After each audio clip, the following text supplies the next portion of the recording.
Hi sewers and aspiring sewers, welcome back to my YouTube channel. My name is Doyen, and in this tutorial video I'm going to be teaching you how I made this high waist pleated skirt. So if this looks like what you're interested in, then you want to keep watching this video till the end. So to achieve this pleated skirt design, there are two ways to go about it. You can try to make yours a high waist skirt, and you can try to make yours a low waist skirt. So if you're making yours a high waist skirt, then your measurement at the upper part is going to be mainly your waist measurement, while if you're making it a low waist skirt or a low waist design, you're going to be adding your hip measurement to it. To achieve this design, these are the basic materials I'm going to be working with. I have about half trouser of a soft chinos fabric here, and then I have my zipper here. I'm running the design for an 8-year-old child, and I'm going to be working on an high waist design. So in especially where you're working with a low waist, then you want to add the hip measurement to it. So basically we're working with length 16 inches and waist 20 inches to achieve this design. So for that, let's just get right into it. So if my full measurement is 16 inches, I'm going to take out 1.5 inches band allowance. So what we're going to be left with is going to be 14.5 inches. Then I'm going to add my seam allowance to the 14.5 inches. So for the seam allowance, I'm going to be adding 1.5 inches, and then 1.5 inches added to 14.5 is going to bring us back to the 16 inches. So on my fabric here, I'm going to measure 16 inches. Now for the length part of my fabric, we have about 16 inches there, or maybe lesser, I don't know. But the fabric has a longer length, so I'm just going to take out the edges of the fabric. Then I'm going to fold the wideness on the length of the fabric, which is what you can see on your screen. So basically I'm just going to take out the rough edges and make a fold just as seen in this video. So for the length, I'm going to measure 16 inches in total. So for the width now, what we have here is about 28.5, which in double is like about 57. Is about 57. So the fabric is not up to 60, but it's almost 60. So I'm just going to fold it like this on the width part of my fabric, on the length part of my fabric. So the length part of my fabric is what is serving as the width part of my skirt. I hope you understand now. So I'm going to measure the length, which is 16 inches. So the question that might be running through your mind is, how do you determine the width, the measurement to use for the width?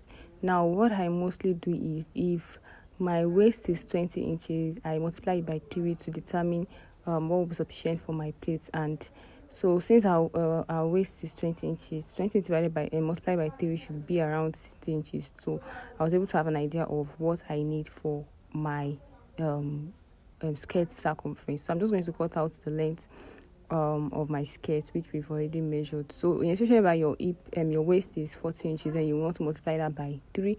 At least you should have your circumference around 120 inches or maybe 110 inches. I hope you understand. So that will give you an idea of what will be sufficient for your skirt. So the next thing you want to do is to mark the allowance for your pleat. So on the wrong side of my fabric here, I'm going to measure 3 inches. Now this 3 inches includes the space in between and the zipper allowance. Then I mark a line, then on that line I'm going to come down by 3 inches. So the 3 inches is going to be the length of my pleats. I hope you understand. So I'm just going to use my ruler to mark the straight line, 3 inches. I hope we have an understanding at this point. Then from this point here, I'm going to measure 2 inches. Now this 2 inches is going to serve as my pleats folding allowance. So I'm going to be folding on 2 inches. Don't worry, just keep watching. I believe you're going to understand better as I go on with this. So I'm going to measure 2 inches. 2 inches is having as the seam this pleat allowance. And I'm going to mark my 3 inches pleat length again. Then in between, I'm going to measure 1.5 inches. This 1.5 inches is serving as a distance from one pleat to the other. I hope you understand. So I'm going to measure 3 inches again, then mark the point. So that's like the pleat length for this skirt design. So after that, again, what do we measure now? We measure the pleat allowance, which is 2 inches as well. So basically we are going to measure 2 inches for the pleat allowance, then we measure 1.5 inches for the distance between one pleat to the other, and we go on and on like that. So for the length, I'm going to mark 3 inches again, just as seen. So the next thing here is going to be the 1.5 distance allowance from each pleat, just as I've always said. So after this again, I will come down by 3 inches and mark the points here. So basically I'm just going to go on and on like that. So after this 1.5 distance again, so this is how we're going to be folding the pleating. So after the 1.5 again, I'll measure 2 inches for another pleat. I hope you understand. So, and then come down again, marking 3 inches. So in a situation whereby you want to make yours a low waist, you should be working with your hip measurements at this point. So if your hip is 36, then you should make sure that by the time you are done pleating and everything, you should have 36, so that you can slim at the upper part to fit into your waist measurements. But I'm working with a high waist, so everything here is going to be equal according to my waist. So what I want to achieve here is a pleat that fits into my waist measurement, which is 20 inches. So I'll keep going on and on like that. So after this, I'm going to measure 1.5, and I'll go on and on like that. So basically I measure 2 inches first for the pleat, 1.5 inches for the distance. I hope we have an understanding here now. So this whole marking might take your time, but definitely it is going to worth it. So once I'm done and I've gotten to a point, I am going to start pleating.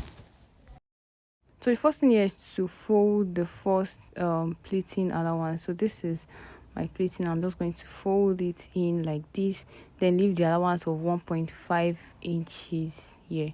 So the other folding allowance, or the other pleating allowance, I'm going to fold it like this as well, then pin it also. So while folding, we're having like 1 inch on each side.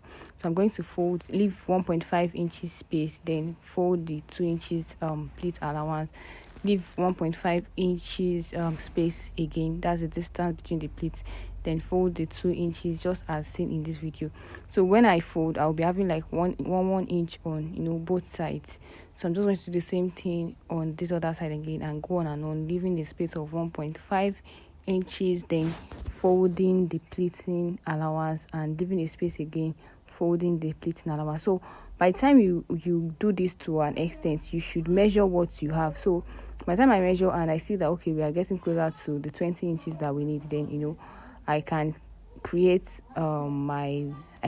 more lines for my zipper and for my pleating design. So what we have here is about 13 inches, so which automatically means I need more pleating. So I'm just going to continue by measuring 1.5 and going on and on like that. So don't forget, the length of our plate is 3 inches. The distance between our plates is 1.5 inches, while the plate allowance itself is 2 inches.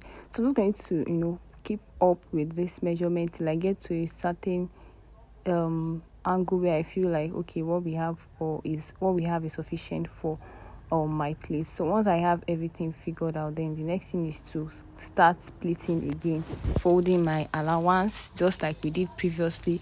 So I'm going to be folding basically the 2 inches and leaving a distance of 1.5 inches. So after pleating to an extent, I'm going to measure again. So I left 1.5 inches for my zip allowance, then I measured, and what we have here is already even beyond the 20 inches that I need. So I'm just going to adjust it.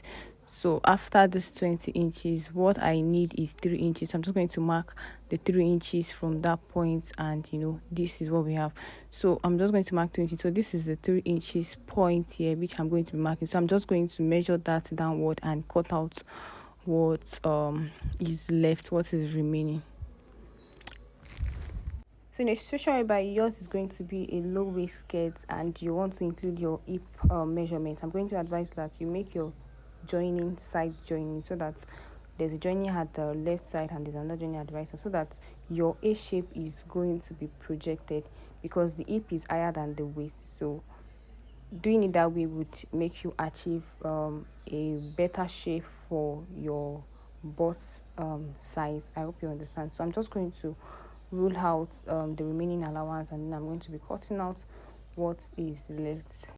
So basically we're going to be sewing on the allowance of the pleat. So the allowance for the pleat is about 3 inches, which I already did a temporary pleating already, which I'm going to just go ahead to make a stitch on the sewing machine. But before then, I want to confirm my measurement, and what we have here is 10 inches. So just like I said, I already explained the way you're going to do it if it was supposed to be a lower waist skirt. So this is it. This is my measurement. This is my allowance, zipper allowance. So I'm just going to measure my zipper allowance. So for this, because we are going to be having a band, I'm going to just measure 5.5 inches, then rule a straight line downward. This is what I'm going to be sewing on. So I already went ahead to sew on my plate, and this is what we have. This is what it is looking like. So you can see that it's actually very easy to achieve. So I'm just going to go ahead to sew on my zipper allowance, but you can try to pleat it at this point and iron it, whichever works for you. Just you can iron it. So I'm going to turn this over to the right face, and I'm going to be top stitching on my folded pleat. So I'm going to be folding towards the same angle so that I can top stitch just as illustrated in this video. So after top stitching, this is what it looks like. This is what it looks like on the wrong face as well. So I'm going to just fold this and sew my zipper allowance. I'm going to sew from this point downward. So next thing you want to do is to notch your zipper allowance, then place this towards the right face just as seen in this video. So at this point you can decide to iron again. And so if you're interested in upgrading your skill in streetwears, I'm yet to announce to you that we have courses available. So just hit me up with the link in the description box or on your screen. So the next thing here is to fix your zipper. So I'm going to just leave an allowance before the main zipper, an allowance of about 0.5, and yeah, I'm going to pin this just as seen in this video. So this zipper is going to actually overlap on each other because the zip color is not blending with my skirt, so I just have to cover it just as seen in this video. So I'm just going to overlap one, and then the other one I'm going to place it exactly close to my zipper, and then I'm going to pin this down. So I'm just going to go ahead to sew this on my machine. So after sewing, this is what it looks like. So I'm just going to go ahead to shorten the length of my zipper. So the next thing to do here is to measure the circumference of my skirt. So I'm going to measure the circumference of my waist, which is 20 inches. So since there's going to be an overlay on my band, I added 2 inches to my waist measurement. So what I'm measuring here is 11 inches. 22 inches divided by 2 gives us 11 inches. So I'm just going to mark out 11 inches and cut out whatever allowance that we have here. So for the band length measurement, I'm going to measure 4 inches at different angle here. Then I'm going to cut out whatever we have here. So I'm going to be folding my band, and I'm going to be folding in allowance of about 0.5, which would leave us with 1.5 inches. Then on the side, I'm also going to sew on about 0.5. So this is the stitch I'm going to be applying. I'm going to cut exactly the same measurement that we have on this fabric, and I'm going to be applying it with my heat presser or my iron. So you can try to use your iron or your heat presser, whichever one works for you. So after applying, I'm going to iron the fold and also seal the sides of my band. So if you're wondering what it looks like, I'm going to be showing you what it looks like after sewing. So after sewing, this is what it looks like. So the next thing you want to do here is to turn this over to the right face. So I hope you can have a clear understanding of what I was trying to say. So I folded a part of my band in just as seen in this video, and then I made a stitch on the side. I left an allowance of about 0.5. I didn't fold that one on the other side. I folded one on one side. I didn't fold the other one, but I left out the allowance, which is what you can see on your screen. I don't know how I skipped that part. I could have explained better by showing you what I did and all of that, but then this is the result of what we were trying to achieve. This is what it looks like, just like you're trying to achieve a collar neck. So the next thing to do here is to cut out whatever leftover you have from the zipper, which is what you can see me do right here. So the next thing you're going to be doing here is to position your band inwardly like this, then pin from the start just as seen in this video. So I'm going to pin on this side and pin towards the other side as well. So I told you while measuring the allowance for the band that one is going to overlap. So this is the allowance for the overlap of my band. So basically I'm going to be sewing an allowance of about 0.5 on my band. After sewing, this is what it looks like. So I'm just going to fold the folded part of my band on the surface, on the right surface, just like you can see on your screen. Then I'm going to pin it like this and continue towards the other end as well. So basically I'm going to be folding on it just as seen in this video. Then I'm going to also pin it down. So on my straight sewing machine, I'm going to top stitch just as illustrated in this video. So it is that simple and easy to achieve. So I'm just going to go ahead to do that. So this is how it is going to be looking like after sewing. Here is what it looks like after sewing. So the next thing we're going to be doing here is to fold the downside of our skirt. So I'm going to be folding an allowance of about 1.25 inches, and this is the final result of what we just achieved. So if you're going to be trying this, please kindly let me know in the comment section, and please do not forget to subscribe to my YouTube channel, like this particular video and comment, and I will see you again in the next video, guys. Bye.